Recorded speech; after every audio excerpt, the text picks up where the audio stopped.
All right, here we go. So today looking at elasticity of supply. So we looked at elasticity of demand, okay? Hopefully that made sense. Those were in previous videos.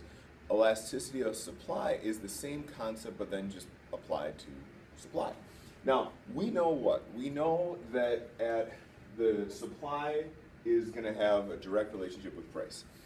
At a lower price, you're going to be willing to supply less. At a higher price, you're going to be willing to supply more, okay? And you're probably like, what cost? Remember, it's coming. Don't worry. You're so happy when the cost unit comes because people just freak out with this. But remember, the cost we will look at, but low price, high price, okay? If someone told me that I could get $1 billion for every tomato that I grew, well, I would turn my whole backyard into tomato. I would do everything I could to grow as many tomatoes as possible.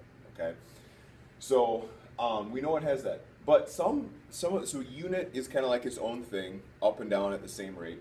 But elastic, what does elastic mean? It means that if the price, really the question goes this: how quick can you adjust? Okay, your product. How quick can you adjust your product if the price quickly changes? Okay, so if the price goes up a little bit and you can just make a ton more, then it's very elastic. If it's inelastic, would mean the opposite. It would mean price went up, but you can't hardly do anything. Okay, so based on that, I want you to first start with this here: apples, t-shirts, oranges, pizza, hotels, sandwiches. Okay, there should be pretty clear examples, so see if you can label them as either elastic or inelastic.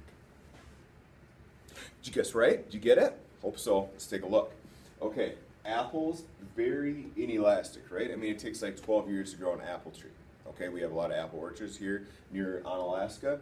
And when they developed the Honeycrisp, it took like 10 years from when they developed it to actually be able to make it, because those trees take a long time to grow. Okay, so think about that. You can adjust quickly, right?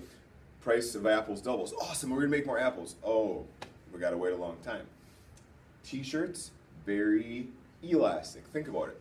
Packers go to the Super Bowl. It went Super Bowl 45. The Vikings haven't been there in a long time, I'm sorry to say, but if they ever would, and it's highly unlikely, they would be able to print out a massive amount of T-shirts in a very limited amount of time. It's like, oh, okay, who's going to make? The NFC Championship happens, and all of a sudden, oh, the Packers win, the Patriots win. All right, let's quick print out a bunch of T-shirts. Okay, you can adjust your supply super quickly because you know people are going to be willing to and want to buy those T-shirts. Oranges, very inelastic, right? Same concept as apples. If the prices of oranges, we find out, hey, oranges cure cancer, sweet, we're gonna make a whole bunch of more oranges, except we can't because it takes forever for them to grow. Okay, so you can't adjust that quickly. Pizza, very elastic. All right, we find out, hey, people love pizza. There's all of a sudden this, it's March Madness and people want to have pizza. All right, we'll just make more pizza. Okay, it's relatively easy. Resource pretty easy. Hotels, very inelastic. Think about it. Let's say all of a sudden the Pro Bowl got put right here in La Crosse, Wisconsin, in Alaska, Wisconsin. They're going to play it right at and they're like, all right, okay, for some reason they're having the game here. We need to build a bunch more hotels. Let's make a whole bunch more hotels, except we can't because it takes a long time to build a hotel. You can't adjust. You can't adjust that quickly. What about sandwiches? Very elastic. Just like pizza, just like T-shirts. You find out people want more sandwiches, whip them out, no problem, easy resource, okay? Chicken versus beef. Sometimes I get this question: which one is more elastic or which one is more inelastic? Well, think about that. Guess? Did you get it?